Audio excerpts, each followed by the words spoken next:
బట్టిప్రోలు గ్రామంలో సభలు సమావేశాలు నిషేధం.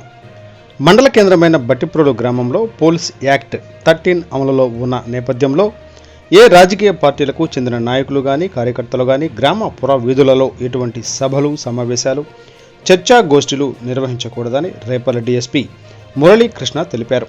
శుక్రవారం ఆయన విలేకరులతో మాట్లాడుతూ ఇటీవల వైసీపీ వేమూరు నియోజకవర్గ ఇన్ఛార్జ్ వరికోటి అశోక్ బాబు, తెలుగుదేశం రాష్ట్ర పార్టీ కార్యదర్శి తూనుగుంట్ల సాయిబాబాకు మండల పరిధిలో ప్రజా వ్యతిరేక కార్యకలాపాలకు పాల్పడుతున్నారని అభియోగం చేసిన నేపథ్యంలో సదరు సాయిబాబా చర్చా వేదికకు సమయాన్ని, స్థలాన్ని ప్రకటించిన నేపథ్యంలో చర్చలు సమావేశాలు నిషేధించబడినవని ఆయన పేర్కొన్నారు.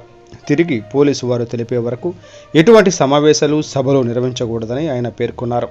ఈ సమావేశంలో Chunduru CI CH Srinivasarao, Bhattiprolu SI Kasula Srinivasarao తదితర అధికారులు పాల్గొన్నారు. బట్టిప్రోలు మండలంలో 30 పోలీస్ యాక్ట్ అమల్లో ఉంది. 30 పోలీస్ యాక్ట్ అమల్లో ఉన్నప్పుడు ఏ విధమైన సభలు కానీ సమావేశాలు కానీ చర్చా వేదికలు కానీ చట్ట ప్రకారం పెట్టేదానికి అనుమతి లేదు. కాబట్టి రేపు 3 గంటలకి ప్రధాన సెంటర్లో పెడతాము అనే చర్చా వేదికకి ఎలాంటి